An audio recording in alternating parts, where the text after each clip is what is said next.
this is a Mr.Pf podcast, so I always want to know about people's outlets. Like, you know, my outlet was rap. So when I was doing raps, I was writing raps to get, you know, the shit that I was going through in my life. I wanted to get it out in rap, get it out in songs. Yeah. You know what I'm saying? If I was dissing somebody, if I made a hot ass song and I diss somebody in it, it is what it is. I got it out. So it's good that you having poetry as an outlet for the things that you're going through. That's great. And so how do you feel like it's an outlet for you now compared to back then? Just the difference in the art now. I don't think nothing really truly much changed except the experiences. But everything else is the same though. It's just always a good creative outlet for me. And you know, certain pieces are heavier than other pieces. Okay. You know what I'm saying? I actually a different thing I would say that I do now was I kind of like make more of a good feeling about it than I did before. Like I say an old poem real quick. You would look at me and wonder if I was cut deep. You would look at me and wonder if I had bad dreams when I sleep. You would look at me and see a broken glass and I was the missing piece. Like, if you thinking it, like you hear that poem, you're not thinking nothing good, right? Yeah. But in my mind, I'm thinking what I'm putting on this paper, it makes me feel good, right? So now I would say it's more of a good feeling. Like now I would say something like, good morning. Time to wake up. I've been smelt the coffee. No eggs, scrambled, well done. Look at the mess I done started. It's pancake mix all over the place. This is my life. It's exhausting, right? So if you take those two poems and you hear the difference in the energy, you know what I'm saying? If you said what was different, the difference is the energy in the poetry now. Are you saying like the way you say it, or is it more like the way you say it and deliver it, or is just? Yeah, I think now was a little bit more upbeat. Okay. Back then I would say my poetry was a little bit more timid, a little more shy, a little bit more trying to be private. You know what I mean? Okay. And then now it's just like it's just raw now. It's just like you know what I'm saying? It's just like it's just raw now. Like, you know what I'm saying? I'm older. Ain't nothing to hide. I ain't got nothing to hide. Gotcha. You know what I'm saying? I'm just gonna keep talking about my experiences the way that I do best. So, yeah, it's just a little bit more upbeat, a little bit more freely, a little bit more outspoken, a little bit more at peace with stuff. Oh, that's definitely good. If you saying it's something that brings you to at peace, and that's one of the main things. Okay. I'd be lying if I say I wasn't hurt. Because I'm hurt. The pain come from me giving them my all when I knew it wouldn't work. Right? So yeah, it's a good upbeat, but I'd be lying if I say I wasn't hurt. And I'm glad that you touched on that, because like I said, for this podcast, getting your emotions out as a man is hard. Yeah, so basically you having that outlet and to say these type of things where it can come out, where you're not, like you said, you got nothing to hide, you can bring it out.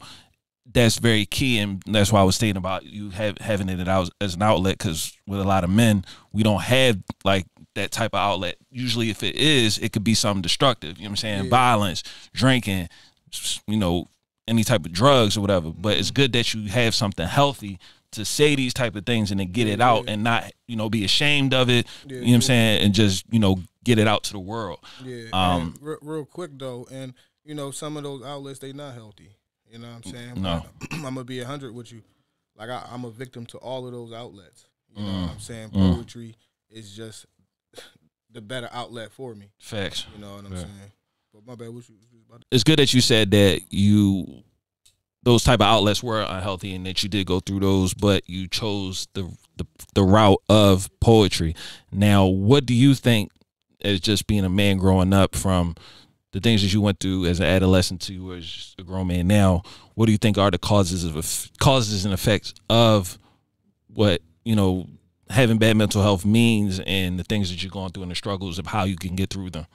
Dang, yo, that's a good question, yo, for real.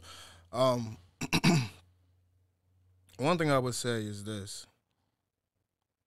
This time is priceless. I went from being hubby to being wifeless.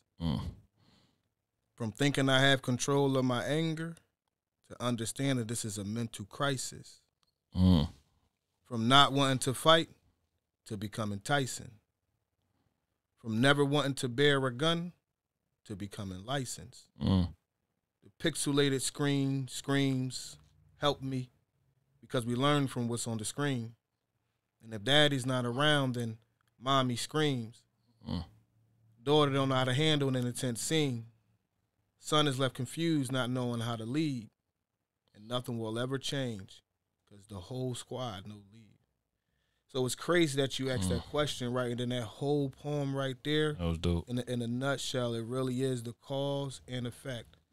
And also just being aware of, you know, what you up against. You know what I'm saying? Really understanding that, even your mistakes, your errors, your faults have a cause and an effect on, you know, who around, you know what I'm saying, your children, you know what I mean? So, yeah, man, I think, one, we need to talk about it more. Definitely, I think men do need an outlet to where as though they can discuss their mental health issues, and not everybody know that they might even be suffering from a mental issue. That's that's definitely fact, yeah. From not wanting to fight to becoming Tyson. That's something that means, like, at some point in time I wasn't able to control my anger, not wanting to fight to becoming Tyson. You know what I'm saying? From never wanting to bear a gun to becoming licensed. You know what I'm saying? All of those, like, even just growing up in the hood, I ain't never really had no beef with nobody to bear a gun. Like, they ain't, like, you know what I'm saying? Right. On my back, like, you know what I mean? I ain't got to worry about nobody coming up in my crib and none of that, because I don't have that kind of beef. But from never wanting to bear a gun to becoming licensed, that's the trauma that we grow up thinking, like, you know, or seeing, like, yo, I need to protect myself.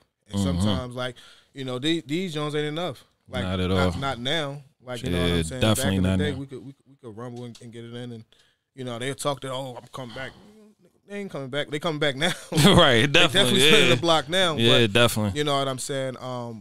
And just understanding, man, that, you know, your time on this earth is just real priceless. It is. That's why I say what I say. Like, this time is priceless. I went from being hubby to being wifeless. Like, we be thinking, well, let me say, I was thinking, like, you know, just going on the right track, doing the right things. Yeah. It will prevent the mental health issues. You know what I'm saying? But just understanding that sometimes, you know, life gonna take its turn, or, you know, you're gonna go through some things. You know what I'm saying? So just understand that like, time is priceless, and just attacking what makes you happy on earth.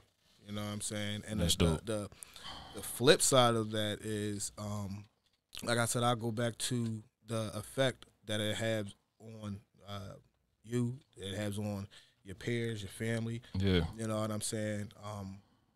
We might not know that we're suffering from a depression or an illness, but it comes in many different forms. Facts. You know what I'm saying? Yeah. And we might think, like, you know, somebody just ain't eating just because they, you know what I'm saying, they ain't hungry, but or they just really chilling in one spot. But no, they really depressed. You know what I'm saying? And you could just watch somebody's behavior change. You know, if they was going to work on time, if you know, if they, you know, now they calling out or whatever. You know, certain things we just got to question our folks about, that we just let slide. Yo, what you doing? Nah, I called out of work again today. Oh, you called out again? Oh, you know what I mean? What's up? Turn up. No, sometimes, like, if it's becoming too excessive, we gotta question it, because it's just certain things that normal people do. And I'm not saying people that have any kind of mental illness are not normal people, but it's just things that normal people do that we don't have to question. Right. It's usually like a routine, but if they off the routine, it's like, why they doing something it, or why wrong. they not doing it. You know what I'm saying? So, yeah, man. That's what I think will be beneficial to have, like, you know, just good people around you. You know, to lessen the effect of what you're going through.